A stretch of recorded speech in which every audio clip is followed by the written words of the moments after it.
Hey everybody, welcome to class 103. I had some issues with my first recording, and then I had an issue with my second recording. The microphone wasn't on, so this is my third time doing this, so I'm going to go through it a little bit quickly, so bear with me, but I'll make sure I cover all the points. Also, it's my third time going through it, so it'll be the best version. Alright, so conductors and insulators are what we're going to be talking about today. Charging with conduction and charging with induction. So, charges spread evenly through conductors, all right? So one really good example of conductor is a metal. Okay, why? Because they have these things called valence electrons, if you remember from chemistry class. And those valence electrons allow the electrons to, or free electrons that could basically move throughout the material really easily. Okay, so wires are made of metal because they conduct electricity really well. They let the electrons current go through the wire very easily. Now, um, the the other type of material we have are insulators. So charges can accumulate on insulators, but they don't spread out. Okay, so like rubber, glass, plastic are all good insulators. Rubber does not conduct electricity, but it can hold on to charge. A lot of people think rubber, no charge whatsoever. That's not true. They just doesn't allow charge to move through it freely, right? So sphere A, if you look at the top right there, is a good example of an insulator. Because if you notice here, look at these charges here, those negative charges. If they were free to move around, they would all move away from each other, wouldn't they? But they're kind of clumped in one spot. So this is because charges not free to move. Now sphere B is a conductor. The charges are free to move. They all moved away from each other. The negatives don't want to be near each other. Actually, unlike a conducting metal sphere, which is, metal is a conductor, all the charges are going to move as far away from each other as possible. So charges free to move. So let's talk a little bit more about conduction, specifically charging by conduction, which is also charging by contact. So for starters, just like momentum, energy, and matter, charge is always conserved in a closed, isolated system. Right? And don't forget that electrons are the charged particles that move. All right, so we're going to do example 7 together, then you guys can work on 8 on your own. So for 7, it says these two spheres are conductors. So the total charge between them is, let's see, positive 4, negative 2, so it's positive 2 E, which means elementary charge. So while they touch and after they touch, the charge is still going to be plus 2 elementary charges. All right, so when the two come together, the charges move between them, right? The electrons move. The electrons always move from the more negative object to the less negative object. Okay, so they go from the negative 2e to the plus 4e. So each one here has a charge of plus 1 elementary charges. And after they're separated, they keep that charge. So the charge of each after contact is 1 elementary charge. If you wanted to convert that to coulombs, well, 1 elementary charge we know is equal to 1.6 times 10 to the negative 19 coulombs, but just to show you the proper way to do it,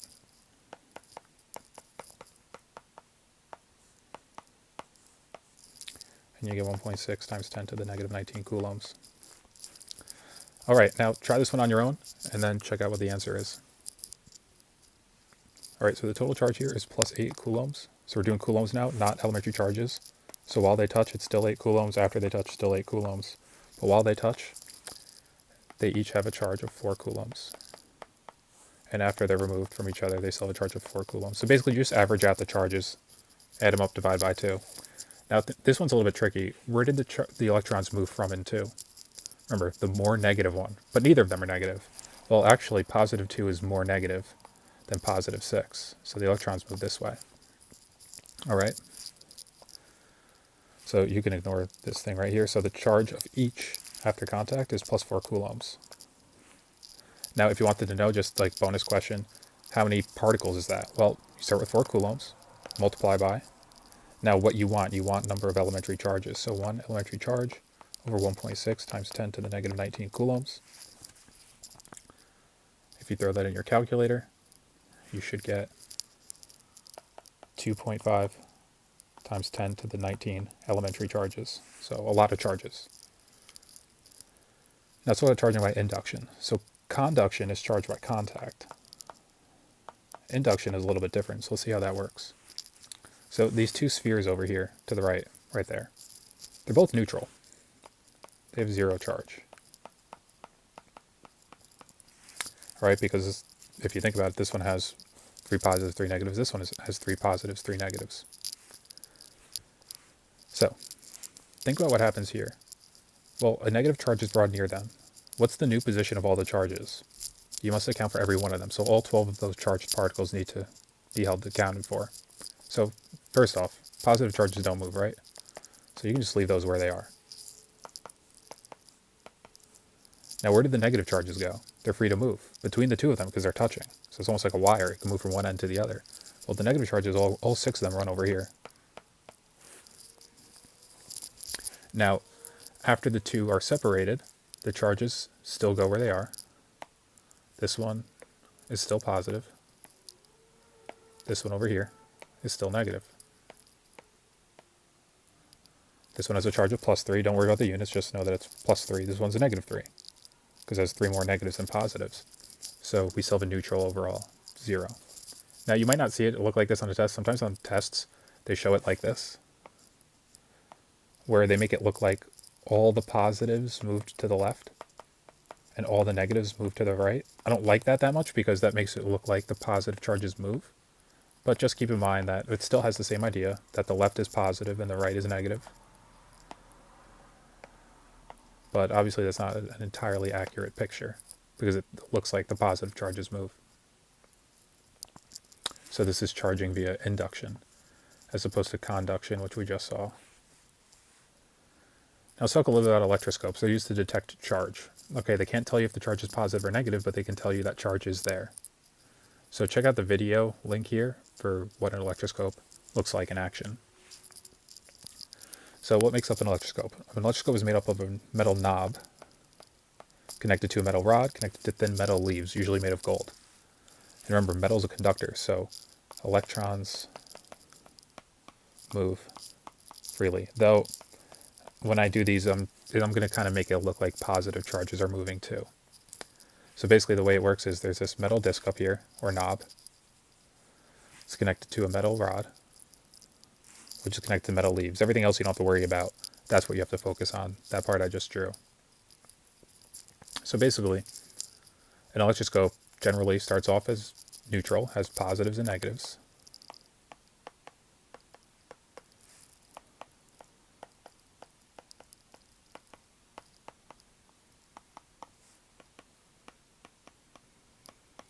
All right, and they're neutral. They just kind of sit there.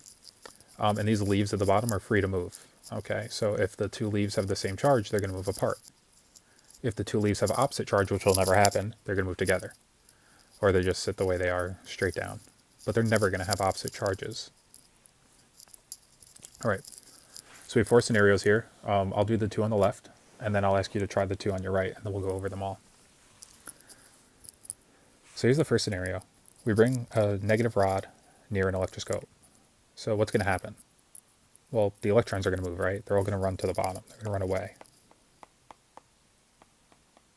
So the top is positive. All right, so if the whole bottom is negative, these 2 leaves are going to move apart.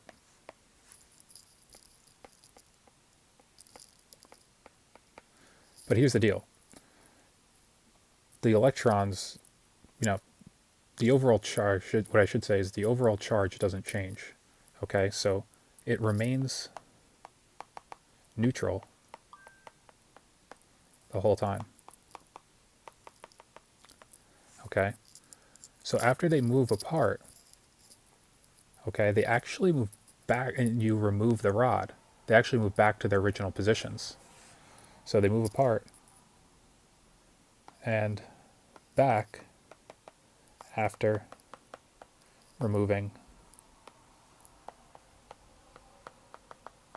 the rod. All right. Now this case over here is a little bit different. What's happening here is now it touches. Okay, so what's actually happening is electrons move from the rod to the electroscope. Therefore, the electroscope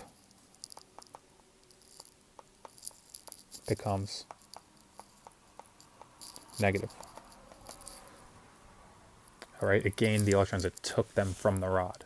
Okay, the rod had too many extras, so it gave them to the neutral electroscope. So the electroscope becomes negative.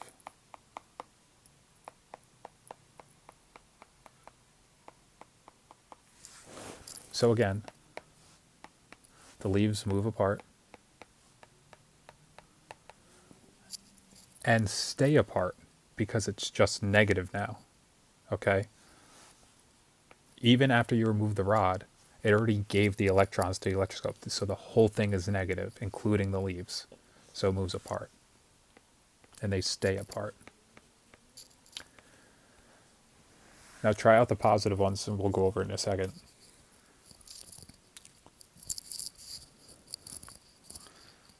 So with the positive one, a lot of people think, oh, it's opposite. The leaves are going to move together. Not quite. So what happens is, very similar to the last time, the electrons are now attracted to the positive rod. So they're going to go to the top. So the bottom is positive.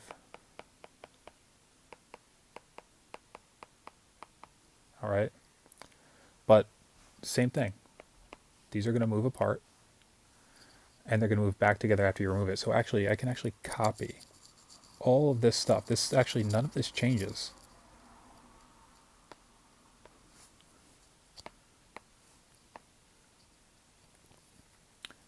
The thing's going to remain neutral the whole time, and the leaves are going to go back to their original position after you remove the rod.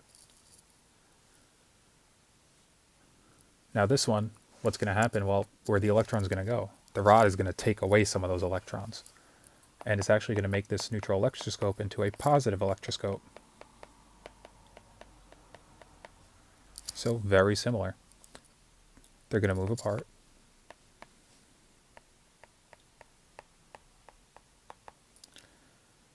And they're going to stay apart.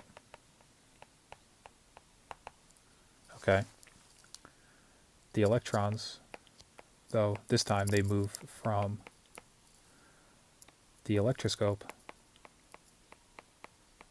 to the rod. Therefore, the electroscope becomes positive. Let me fix that.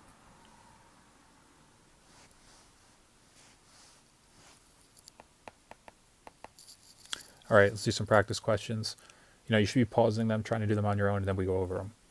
So the first one, compared to insulators, metals are better conductors because electrons move more freely.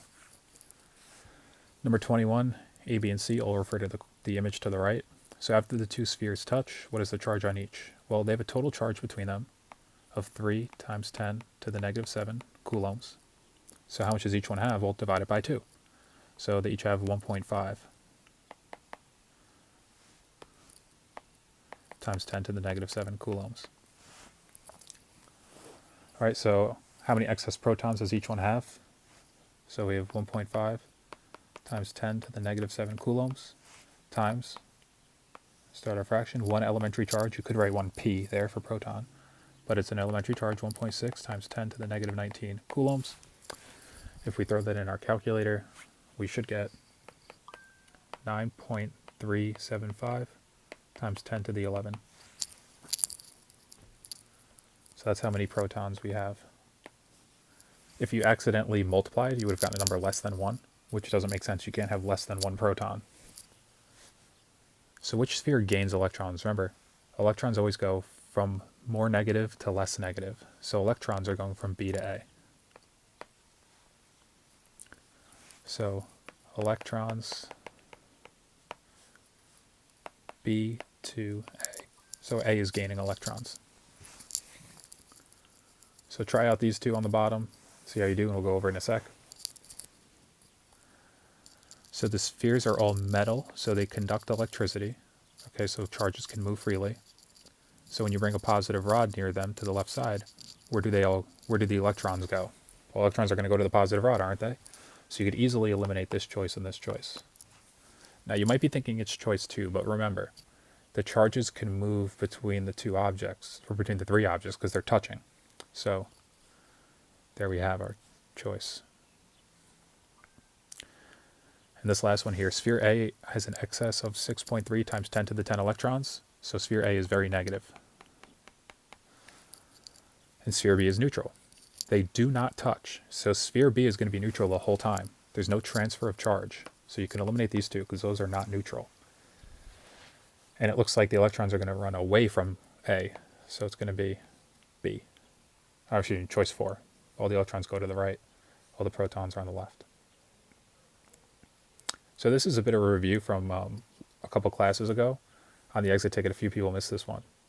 So the question is basically, what are the charges of R and S? So R has to be negative, no matter what. Okay? Even if all the, or to repel, you have to be negative. You have to have the same charge, all right? Now, S, there's actually two possibilities. Possibility one is that S is positive, and many of you know that. The other possibility, though, is that S is neutral, and all the electrons went over here. All the protons were left over here. So that difference in charge created an attraction. Now, when did we talk about that? It's choice 2 here. When did we talk about that? Remember with the balloon? We said the balloon's negative, or just pretend it's negative.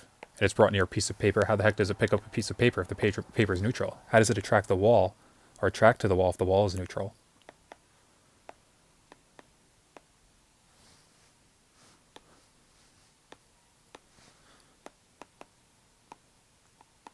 Well, what happens is, when they're brought near each other, all the electrons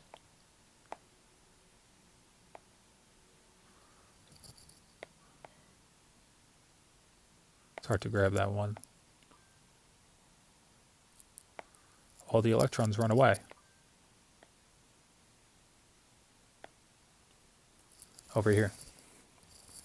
So now they're attracted because only the left side is positive now. So positive charge objects can be attracted to both negative and neutral objects, but they must repel positive objects. And negative objects can attract both positive and neutral objects, but they must repel negative objects. So try out this example problem, then we'll go over it. So in order for a positive object or a positive rod to attract object Z, Z must be either negative or it can be neutral.